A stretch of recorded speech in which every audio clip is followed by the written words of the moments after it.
ನಮ್ಮ ಜೊತೆಗೆ ನಾವು ಕುಣಿಯುವಾಗ ನಮ್ಮ ಮಕ್ಕಳು ಕೂಡ ಸೇರ್ಕೊಂಡು ಅದಕ್ಕೆ ಅವರು ತಾಳಕ್ಕೆ ತಕ್ಕಂತೆ ಕುಣಿತಾ ಇರ್ತಾರೆ. ಎಲ್ಲಿ ತಪ್ಪಿದಲ್ಲಿ ತಿದ್ದುಕೊಂಡು ಮತ್ತೆ ಸರಿ ಹೋಗ್ತಾ ಇದ್ದೇವೆ. ಒಟ್ಟಾರೆ ನಮ್ಮ ಪರಂಪರೆಯನ್ನು ನಾವು ಮುಂದಿನ ಜನಾಂಗಕ್ಕೆ ದಾಟಿಸ್ತಾ ಇದ್ದೇವೆ. ನೂರಾರು ಕೂಡು ಕುಟುಂಬದ ತಂಡಗಳು ಇಲ್ಲಿ ಬಂದಿದೆ. ಈ ಆಚರಣೆಯನ್ನ ಒಂದು ಅರ್ಥಗರ್ಭಿತವಾಗಿ ಮಾಡುವಂತ ಪ್ರಯತ್ನ ನಡೆದಿದೆ.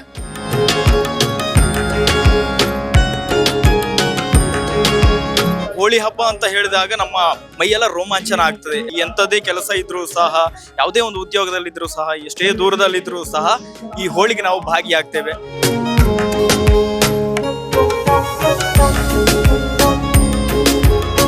ಕರಾವಳಿ ಕರ್ನಾಟಕ ಬಹು ಸಂಸ್ಕೃತಿಯ ಬೀಡು. ಅದರಲ್ಲಿಯೂ ಉಡುಪಿ ಜಿಲ್ಲೆಯಲ್ಲಿ ಯಕ್ಷಗಾನ, ಕಲೆ, ಸಾಹಿತ್ಯ, ಸಂಸ್ಕೃತಿ ಅಪಾರ ಕೊಡುಗೆ ನೀಡಿದಂತಹ ವಿಭಿನ್ನ ಸಂಸ್ಕೃತಿಯ ಪ್ರದೇಶ.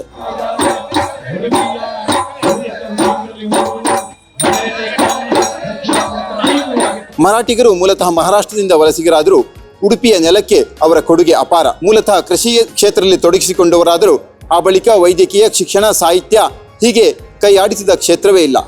ಇಂದು ಇಲ್ಲಿ ಸುಮಾರು 10,000ಕ್ಕೂ ಹೆಚ್ಚು ಮಂದಿ ಮರಾಠಿ ಸಮುದಾಯದ ಬಾಂಧವರು ಒಂದಾಗಿ ಸುಮಾರು 5,000ಕ್ಕೂ ಹೆಚ್ಚು ಮಂದಿ ಗುಮ್ಮಟೆ ನೃತ್ಯದೊಂದಿಗೆ ವಿಶಿಷ್ಟ ಒಂದು ಕಾರ್ಯಕ್ರಮಕ್ಕೆ ಸಾಕ್ಷಿಯಾಗಲಿದೆ. ಈ ಐತಿಹಾಸಿಕ ಕಾರ್ಯಕ್ರಮ ಹೇಗಿರಲಿದೆ ನೋಡೋಣ ಬನ್ನಿ.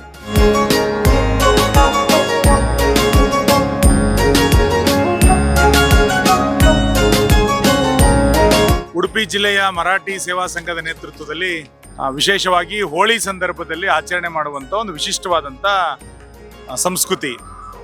ಹಿಂದೂ ಸಂಸ್ಕೃತಿಯಲ್ಲಿ ಈ ರೀತಿಯಾದಂತಹ ಸಂಸ್ಕೃತಿಯ ಕಾರಣಕ್ಕೋಸ್ಕರನೇ ಹಿಂದುತ್ವದ ಎಲ್ಲ ಚಟುವಟಿಕೆಗಳು ಕೂಡ ನಿರಂತರವಾಗಿ ದೇಶದಲ್ಲಿ ನಮ್ಮನ್ನು ಜಾಗೃತಗೊಳಿಸುವಂತ ಕಾರ್ಯವನ್ನ ಎಲ್ಲ ಸಮಾಜಗಳು ಕೂಡ ಮಾಡ್ತಾ ಬಂದಿದೆ. ಅದರಲ್ಲೂ ಹೋಳಿಯ ಸಂದರ್ಭದಲ್ಲಿ ಕುಂದಾಪುರ, ಬ್ರಹ್ಮಾವರ ಮತ್ತು ಹೆಬ್ರಿಯ ಈ ಭಾಗದಲ್ಲಿರುವಂತಹ ಮರಾಠಿ ಬಂಧುಗಳು ಅವ್ರದೇ ಆದಂತ ವೇಷಭೂಷಣದ ಜೊತೆಯಲ್ಲಿ ಒಂದು ಧಾರ್ಮಿಕತೆಯ ಆಚರಣೆಯನ್ನ ಕಳೆದ ಹಲವಾರು ವರ್ಷಗಳಿಂದ ನಿರಂತರವಾಗಿ ಮಾಡ್ತಾ ಪೀಳಿಗೆಯಿಂದ ಪೀಳಿಗೆಗೆ ಅದು ಬರ್ತಾ ಇದೆ. ಈ ವರ್ಷ ವಿಶೇಷವಾಗಿ ಆ ಕೂಡುಕಟ್ಟಿನಲ್ಲಿ ನಡೀತಾ ಇದ್ದಂತ ಈ ಆಚರಣೆಯನ್ನ ಇಡೀ ಜಿಲ್ಲೆಯ ಜನರನ್ನ ಒಟ್ಟು ಸೇರಿಸುವಂತ ಒಂದು ಒಳ್ಳೆಯ ಪ್ರಯತ್ನ ಮರಾಠಿ ಸಂಘದ ಮುಖಾಂತರ ನಡೀತಾ ಇರುವಂತದ್ದು. ಇವು ಇಡೀ ಪರಿಸರವನ್ನು ನೋಡಿದಾಗ ಗೊತ್ತಾಗುತ್ತೆ. ನೂರಾರು ಕೂಡು ಕುಟುಂಬದ ತಂಡಗಳು ಇಲ್ಲಿ ಬಂದಿದೆ. ಈ ಆಚರಣೆಯನ್ನ ಒಂದು ಅರ್ಥಗರ್ಭಿತವಾಗಿ ಮಾಡುವಂತ ಪ್ರಯತ್ನ ನಡೆದಿದೆ. ಪರಂಪೂಜ್ಯ ಶ್ರೀ ಶ್ರೀ ಶೃಂಗೇರಿ ಸ್ವಾಮೀಜಿಯವರ ಆಶೀರ್ವಚನದ ಮುಖಾಂತರ ಈ ಕಾರ್ಯಕ್ರಮ ನಡೀಬೇಕು ಅನ್ನುವಂಥ ಸಂಕಲ್ಪದಿಂದ ಚೇರ್ಕಾಡಿಯಲ್ಲಿ ಕಾರ್ಯಕ್ರಮ ನಡೀತಾ ಇರೋದು ಅಭಿನಂದನೀಯ. ಈ ಪ್ರಯತ್ನ ಈ ವರ್ಷ ಏನು ಆರಂಭ ಆಗಿದೆ, ಇದು ಪ್ರತಿ ವರ್ಷವೂ ಕೂಡ ನಡೆಯುವಂತಾಗ್ಲಿ.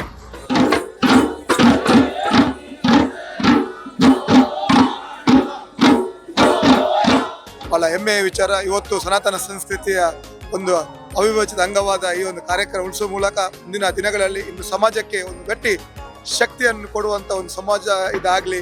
ಈಗಾಗಲೇ ಇಂದು ಹೃದಯ ಸಾಮ್ರಾಟ್ ಎನಿಸಿಕೊಂಡ ಶಿವಾಜಿ ಮಹಾರಾಜರ ಆರಾಧಕರು ಕೂಡ ಈ ಸಮುದಾಯ ಆಗಿರ್ಲಿಕ್ಕೂ ಈ ಕರಾವಳಿ ಭಾಗದಲ್ಲಿ ಕೂಡ ಇಂಥ ಕಾರ್ಯಕ್ರಮ ಇನ್ನೆಚ್ಚು ನಡೆಯಲಿ. ಯುವ ಜನತೆ ಅವರ ಆಚಾರ ವಿಚಾರಗಳನ್ನು ತಿಳಿಸುವಂತ ಕೆಲಸ ಈ ಮೂಲಕ ಆಗಲಿ. ಮುಂದಿನ ದಿನಗಳಲ್ಲಿ ಈ ಒಂದು ಕಾರ್ಯಕ್ರಮದ ಮೂಲಕ ಒಂದು ದೊಡ್ಡ ಧ್ವನಿ ಸರ್ಕಾರಕ್ಕೆ ತಲುಪಿಸುವಂತಾಗಲಿ, ಅವರ ಬೇಡಿಕೆಗಳು ಕೂಡ ಈ ಒಂದು ಕಾರ್ಯಕ್ರಮದ ಮೂಲಕ ಈಡೇರಿಸುವಂತಾಗಲಿ ಅಂತ ಈ ಕಾರ್ಯಕ್ರಮಕ್ಕೆ ಶುಭವನ್ನು ಹಾರೈಸಿ.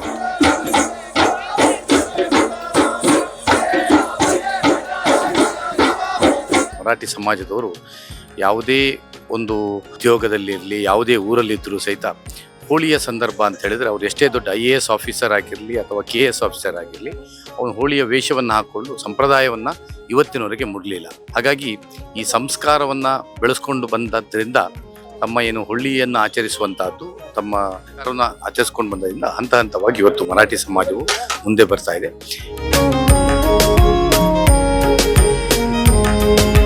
ನಮ್ಮ ಇಡೀ ವರ್ಷದಲ್ಲಿ ಹೋಳಿ ಅಂತ ಹೇಳಿದ್ರೆ ನಮಗೆ ಅದು ಹಬ್ಬ.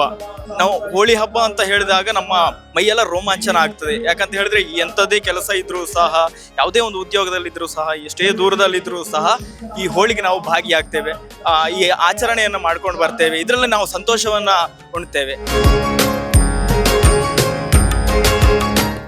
ಇದರ ಒಂದು ಉದ್ದೇಶ ಅಂತ ಹೇಳಿದ್ರೆ ನಮ್ಮ ಅನಾದಿ ಕಾಲದಿಂದಲೂ ನಡೆದು ಬಂದ ಈ ಒಂದು ಸಂಸ್ಕೃತಿಯನ್ನ, ಸಂಪ್ರದಾಯಗಳನ್ನ ಉಳಿಸಿ ಬೆಳೆಸುವಂತ ನಿಟ್ಟಿನಲ್ಲಿ ಯುವಕರಿಗೆ, ಯುವ ಜನಾಂಗದವರಿಗೆ ಕೂಡ ಈ ನಿಟ್ಟಿನಲ್ಲಿ ಒಂದು ಮಾರ್ಗದರ್ಶನವನ್ನ ನೀಡುವಂತಹದ್ದು, ಅವರಿಗೂ ಒಂದು ಪ್ರೇರಣೆಯಾಗುವ ರೀತಿಯಲ್ಲಿ ಈ ಒಂದು ಕಾರ್ಯಕ್ರಮವನ್ನ ಆಯೋಜಿಸುವಂತಹದ್ದು ಇದರ ಮೂಲ ಉದ್ದೇಶವಾಗಿದೆ.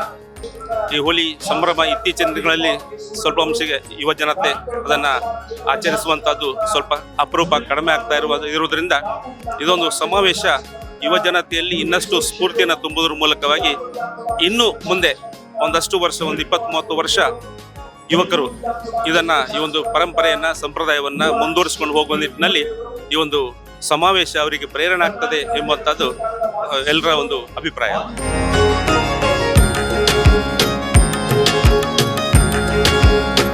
ನಮ್ಮ ಮರಾಠಿ ಸಮುದಾಯದವರ ಒಂದು ಉತ್ಸವ ಏನಿದೆ ಅತ್ಯಂತ ಅದ್ಭುತವಾಗಿ ಬರ್ತಾ ಇದೆ. ಒಬ್ಬ ಸಾರ್ವಜನಿಕ ವ್ಯಕ್ತಿಯಾಗಿ ನಾನು ಉಡುಪಿಯಿಂದ ಬಂದಿದ್ದೇನೆ. ಇಲ್ಲಿ ಒಂದು ವೈಭವಯುತವಾದ ವಾತಾವರಣ ಕಾಣ್ತಾ ಇದೆ. ನಮ್ಮ ಮರಾಠಿ ಬಂಧುಗಳು ಅವರದ್ದೇ ಆದ ಒಂದು ವೇಷಭೂಷಣಗಳಿಗೆ ಕಂಗೊಳಿಸ್ತಾ ಇದ್ದಾರೆ. ಇದು ಕಣ್ಣಕ್ಕೂ ಇದು ಅಪರೂಪದ ಒಂದು ಸಂದರ್ಭ, ಒಂದು ಐತಿಹಾಸಿಕವಾದ ಒಂದು ಕಾರ್ಯಕ್ರಮ ಅಂತ ಅನಿಸುತ್ತೆ. ಎಲ್ಲ ಜಾತಿ ವರ್ಗದವರು ಕೂಡ ಇಲ್ಲಿ ಬಂದು ಸೇರಿ ಇದನ್ನು ನೋಡುವಂತಹದ್ದೇ ಒಂದು ಸಂಭ್ರಮ.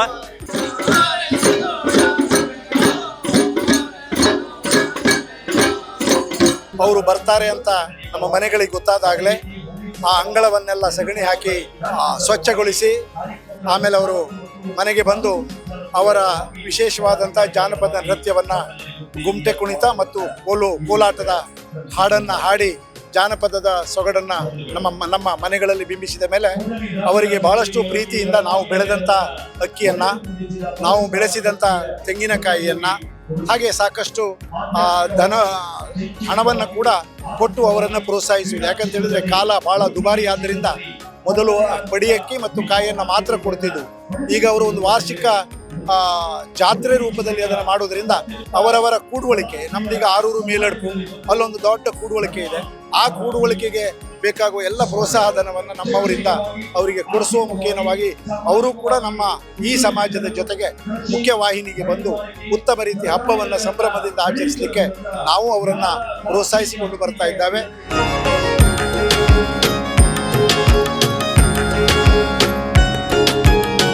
ನಾವು 5 ದಿನದ ಹೋಳಿಯನ್ನು ಬಹಳ ವಿಜೃಂಭಣೆಯಿಂದ ಮನೆ ಮನೆಗೆ ಹೋಗಿ ಆ ತಾಯಿಯ ಹಾಡುಗಳನ್ನು ಹೇಳ್ತಾ ನರ್ತಿಸುತ್ತಾ ಬರ್ತಾ ಇದ್ದೇವೆ.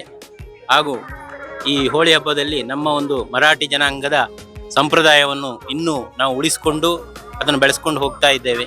ಅದು ನಮಗೆ ಬಹಳ ಹೆಮ್ಮೆಯ ಸಂಕೇತ ಆಗಿದೆ. ನಮ್ಮ ಜೊತೆಗೆ ನಾವು ಕುಣಿಯುವಾಗ ನಮ್ಮ ಮಕ್ಕಳು ಕೂಡ ಸೇರಿಕೊಂಡು ಅದಕ್ಕೆ ಅವರು ತಾಳಕ್ಕೆ ತಕ್ಕಂತೆ ಕುಣಿತಾ ಇರ್ತಾರೆ. ಅದರ ಪ್ರಕಾರ ಅವರು ಕೂಡ ವೇಷಗಳನ್ನು ಹಾಕ್ಕೊಂಡು ನಮ್ಮ ಜೊತೆಗೆ ನರ್ತಿಸ್ತಾ ಇರ್ತಾರೆ. ಅವರಿಗೆ ನಾವು ಎಲ್ಲಿ ತಪ್ಪಿದಲ್ಲಿ ತಿದ್ದುಕೊಂಡು ಮತ್ತೆ ಸರಿ ಹೋಗ್ತಾ ಇದ್ದೇವೆ. ಒಟ್ಟಾರೆ ನಮ್ಮ ಪರಂಪರೆಯನ್ನು ನಾವು ಮುಂದಿನ ಜನಾಂಗಕ್ಕೆ ದಾಟಿಸ್ತಾ ಇದ್ದೇವೆ.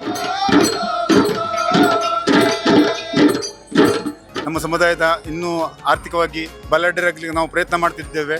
ಸಮಾಜದ ಮುಖ್ಯವಾಹಿನಿ ಬರಲಿಕ್ಕೆ ನಾವು ಇನ್ನೂ ಸಹ ಪ್ರಯತ್ನ ಮಾಡ್ತಾ ಇದ್ದೇವೆ.